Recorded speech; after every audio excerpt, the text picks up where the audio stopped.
to talk don't bother me.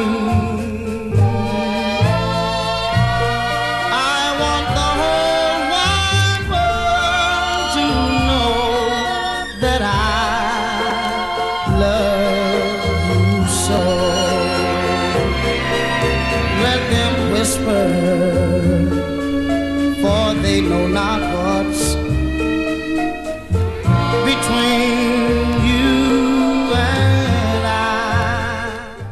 And welcome to Let Them Talk. I'm Paul DeRienzo. I got a great show for you today. My guest in the studio is Gloria Bletter. Welcome, Gloria. She's a retired attorney and a person who's traveled to Gaza and to the West Bank, and is going to talk to us about her trip, her delegation to Gaza, and what is happening right now in the West Bank. So welcome, Gloria, to the show.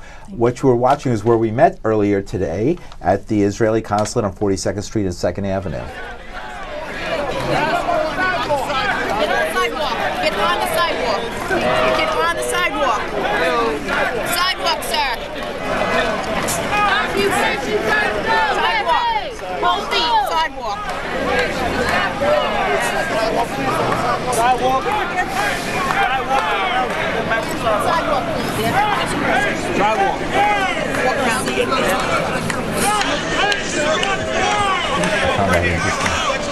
Occupation's got to go. Hey, hey. Ho, ho.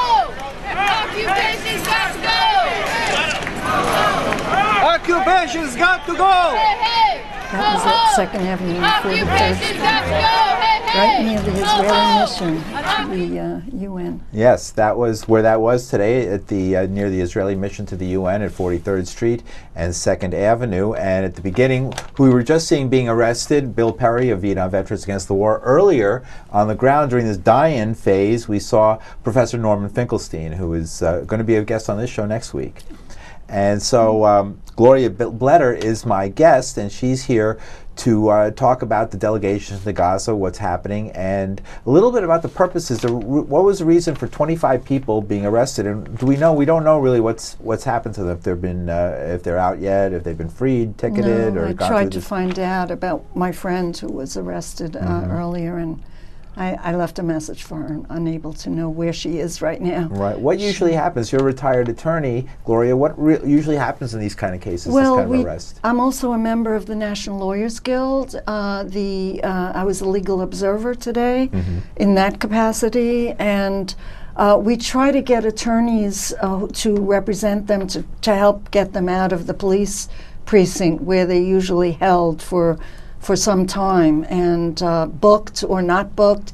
It's the police discretion as to what to book them with and what to charge them with and when to let them go. And it's a decision for a high-profile protest like this, where people are arrested in front of the Israeli mission while the war is going on in Gaza, if that's the word for it. I wouldn't call it a war. Right, I'd call it an one-sided. attack. Right, okay. Yeah. And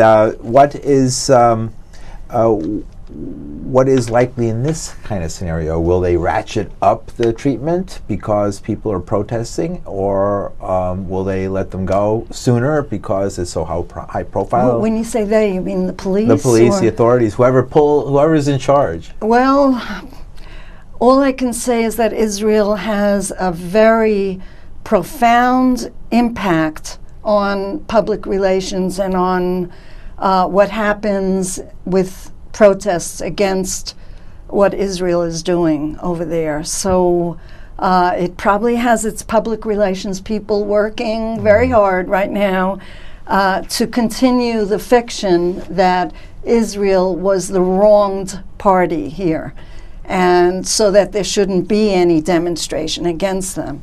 I don't know how that's going to play out in terms of police, how long the police are going to hold the people who lay down in the street to stop traffic. And what do you think folks were trying to achieve by 25 people being arrested, blocking traffic on 2nd Avenue?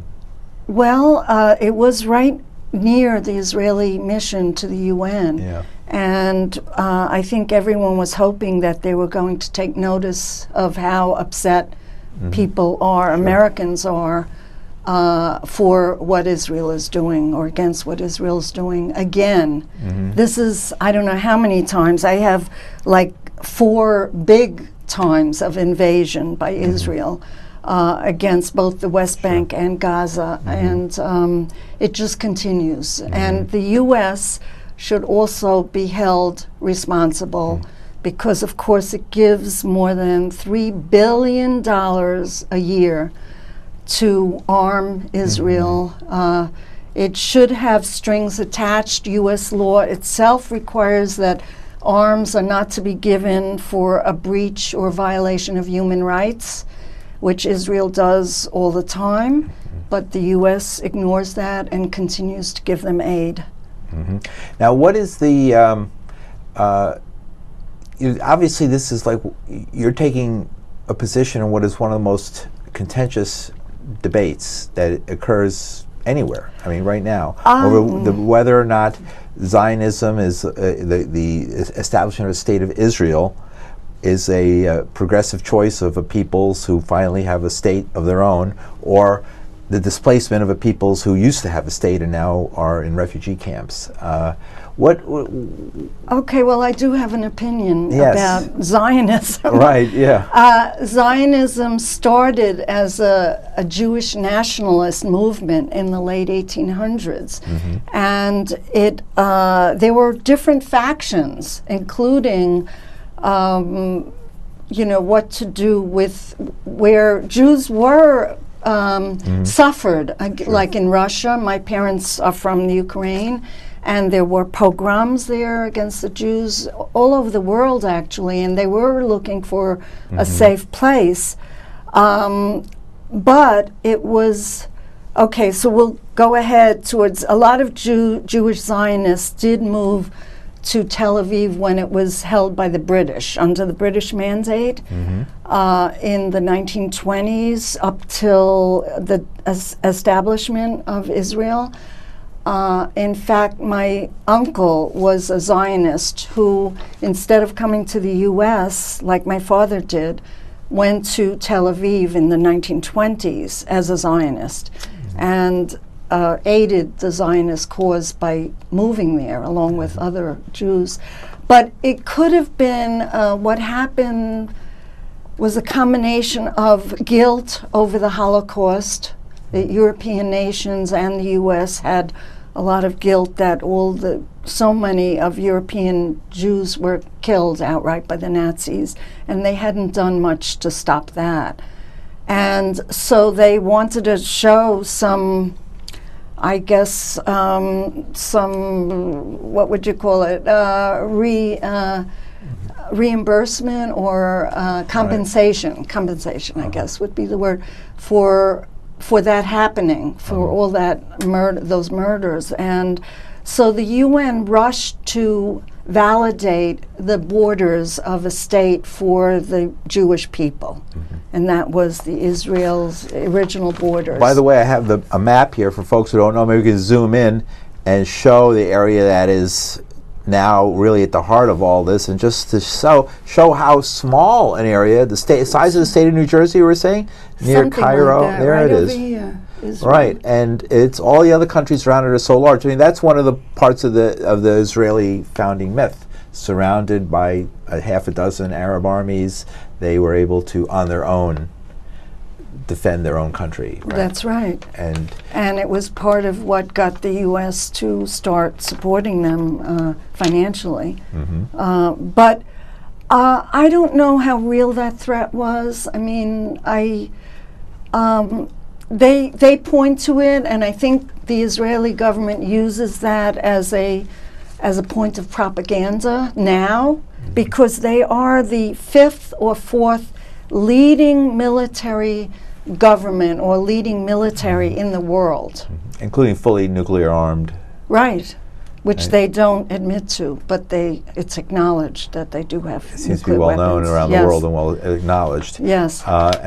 So with that, I mean, Israel's here to stay. I mean, a country with nuclear weapons isn't going to be driven into the sea anytime soon. But the problem was that at the same time that Israel's borders were determined by the UN, there should have been a Palestinian state also founded at that time in the late 1940s. Because the Jewish settlers were evicting a lot of Palestinian homeowners, and a lot of families fled their homes during that, and they call it the Nakba, the Arabic word for a catastrophe, which they commemorate, just like Israelis commemorate the founding of the Israeli state. Palestinians commemorate their eviction from their land. So a lot of them have become refugees and do live in the West Bank and in Gaza. That's always struck me about how there was not even an attempt at recompensation of the Palestinian people for losing all that land. I mean, just pushed them off. Right, right. And but so there's a certain amount of terror involved in that. And, and I've always wanted to know why one group are the terrorists and another aren't, you know, Right. and yet they used quite terroristic tactics to get control of the country. But the UN does help. Admittedly, by the Yeah. Admittedly. But the UN has a special policy towards Palestinian refugees. And in Gaza, they do help them. They continue to help the original Palestinians that were evicted get UN aid. And I know you're not Palestinian, but you've been to Gaza. Yeah. You know, what makes the Palestinians fight so hard that they refuse to leave the refugee camps, refuse to leave Gaza despite the conditions there, and still, after all these decades, standing up against this tremendous force, as we're seeing every day on television, and take this kind of battering for all these decades, 70 years now almost. Yeah, I mean, I think they're very attuned to the injustice of the situation. And the fact that nobody has given them or promised them any compensation for their loss, except that in Gaza, the UN does recognize the original refugees and does give them food. And like when the Israelis bombed in 2009, I saw the tents that the UN had set up for Palestinians whose homes were demolished. Okay. Now, what I want to do is like segue into talking about your personal experiences traveling in Gaza. Now, in 2009 and previously to that, you traveled with delegations to Gaza and the West Bank. Well, the West Bank was in 2002 after, what was it called then? The Operation Cast Lead, I believe. The war that happened back at that time. At that time, right. And this is the third or fourth one, I guess. Oh yeah, there's been several, quite a few. Right, and which is terrible because World War I had a lot of wars like this that led up to it. So it's always frightening when countries have little wars one after another. Well, the problem is that Israel has, no matter what they say and what public relations terms they use, Israel, they are the stronger military power, and they claim that this is a beatdown. Yeah. This isn't a war. This is not a war. Well, that's just a misnomer. Yes. It's a beatdown. Yes, an attack. On these people. Even if Palestinians strike now maybe nearby with some, what do you call it?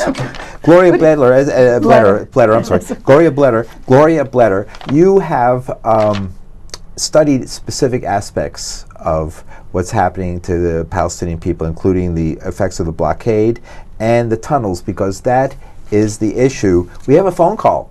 I want to ask you about the tunnels, and I want to ask you, well, let's give it a shot. All right, cross my fingers. Welcome to the air. Remember to turn your TV down.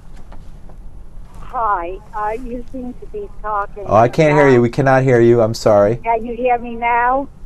Not really, not yet. Now? Yes, now we hear you. Go ahead. Can you hear me? Yes. You were speaking about what has been happening all along. Why aren't you speaking about the present conflict, which started not with the Israelis, but with the Palestinians bombing Israel? Well, that's what okay, we got it. All right, in other words, fair doesn't question. Israel have the right to defend itself, or are they just supposed to be wiped off the earth? Okay, fair question. I mean, the feeling of being surrounded, the feeling of that missiles and rockets are being sent, and getting back to my original question, talking about tunnels and also the effects of the blockade. Okay.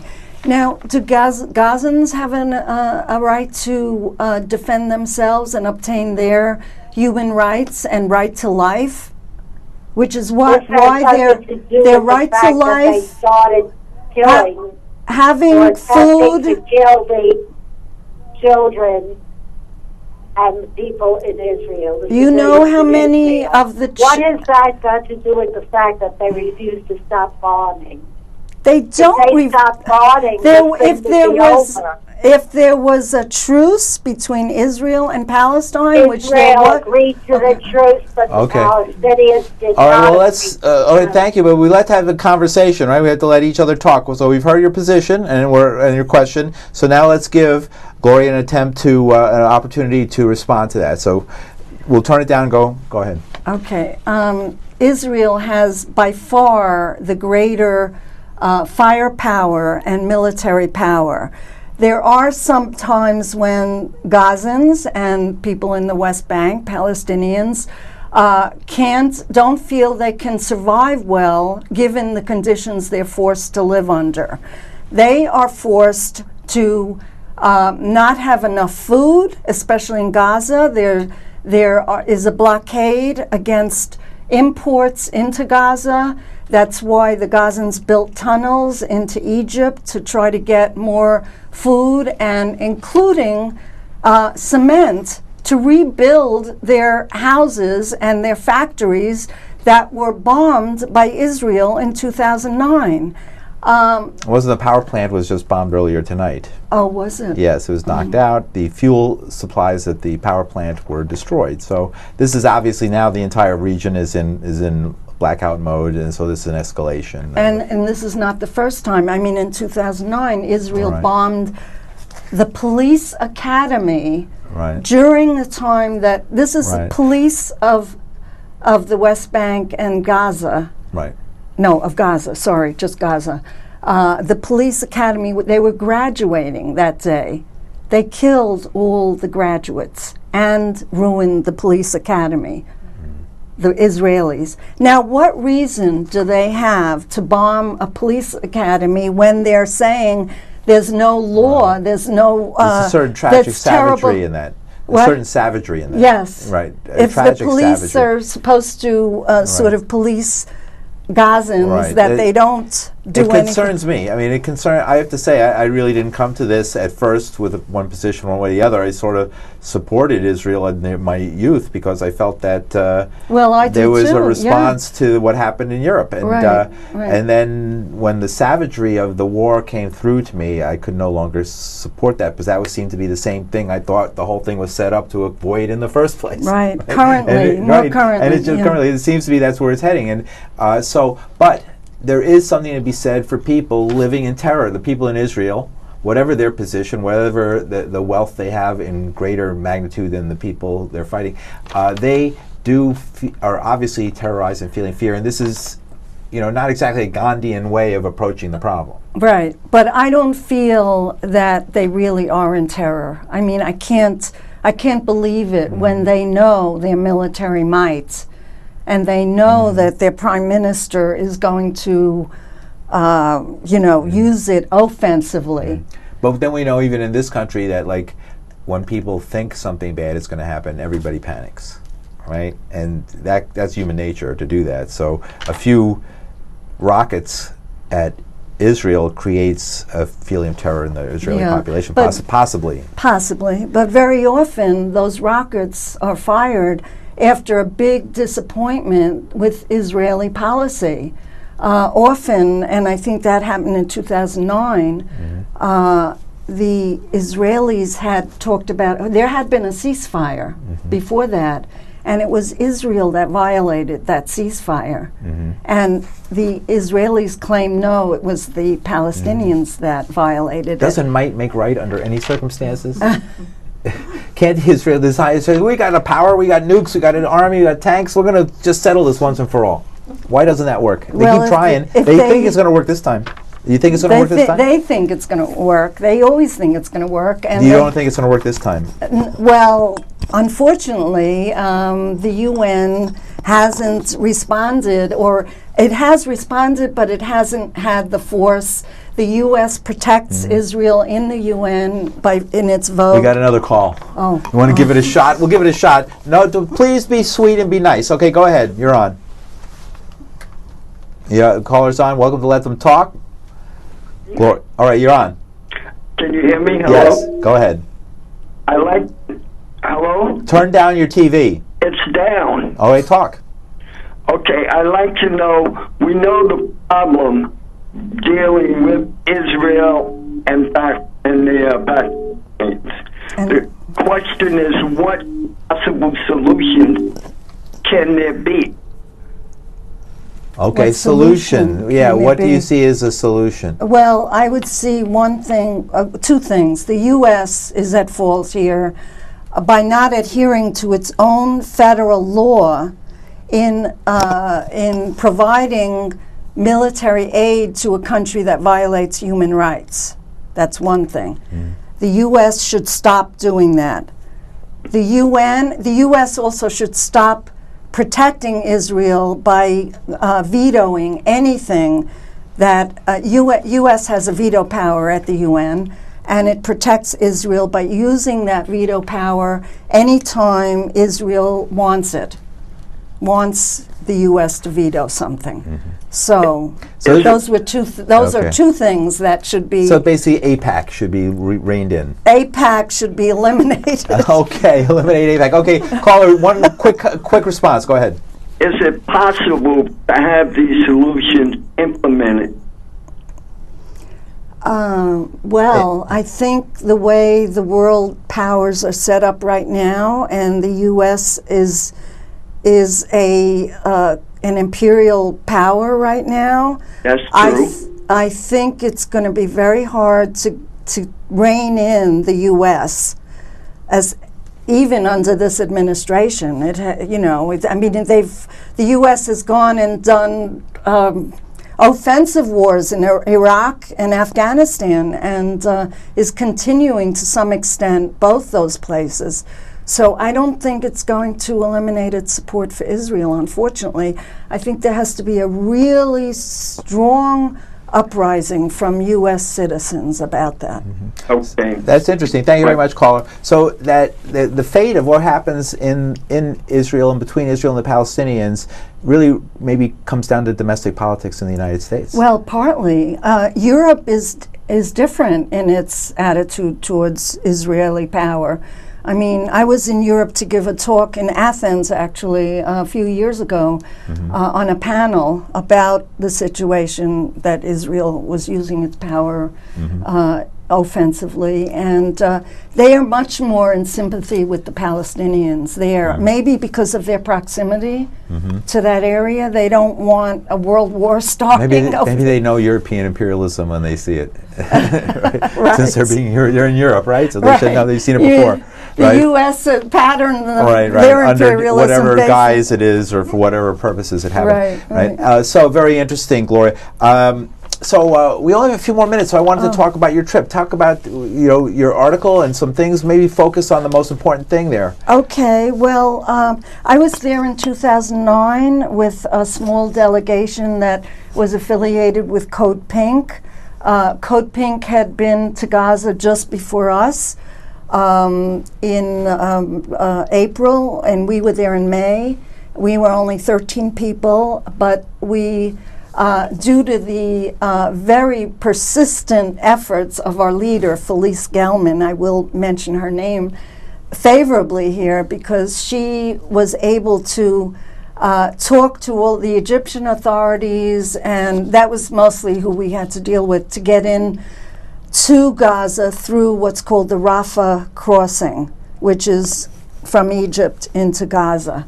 Gaza is really very near Egypt and is kind of part of it. I think it used to be part of Egyptian borders. And anyway, so I was there with these 12 other people, and we saw all kinds of things. We saw the tunnels that had been dug to aid, because of the Israeli blockade. They wouldn't let certain things get in, like I said before, cement to rebuild. You don't see these tunnels as offensive in nature. I mean, the Israelis are claiming, and the newspaper headlines are saying, this is what's keeping the war going. We have to get rid of all these tunnels. I think that's propaganda. In fact, the Israelis had put in a deadly gas inside the tunnels and killed people, Palestinians, who were just using them to get foods and, like I said, home building right. So supplies. what is the effect on the daily lives of Gazans before this incursion occurred? Well, it was pretty bad before this last incursion. Right, and compare that to the West Bank. Is it better off in the West Bank? Is that it? Well, right now, Gazans are worse off because of the military offensive and it's a country that's killing. split in two with no connection, with two separate governments in two parts of the same place that's supposed to be a country by UN, but is not being allowed to be a country. But it was supposed to be, negotiations was supposed to be on behalf of both by the Palestinian Authority, and that didn't lead to too many places. But the tunnels is one thing that Israelis know exactly where those tunnels are. They use them when it's convenient to say, oh, there's tunnels and there may be people coming through them that are going to blow us up. They know if they wanted to blow those tunnels up, the Israelis, they would have done it a long time ago. It's sort of a convenient ploy to use, to keep when they want to use it. Also, they claim that arms are being sent through those tunnels. They're not. And let's I don't see. think there's a shortage of AK-47s in the world. Right. I'm thinking also when I was there, the fishermen's problem and the farmers. The Gazan farmers' farmland is not far from Israeli borders and from lookouts. And they intermittently shoot at farmers who are gathering their crops. We have like half a minute, so Gloria Bletter, how would we want to sum this up? What was today's? What's the hoped outcome of today's rally, and what could happen? What's the best thing that could happen? Where's the hope? Well, I would like to remind people about the children there. Gazan children are at such risk, and there was a send around of children's drawings after the 2009 invasion, their response to military action against other children and against families in Gaza. And I just want the listeners, the viewers, to think about most of the people being killed by Israelis are women and children. Thank you very much, Gloria Bletter. Keep on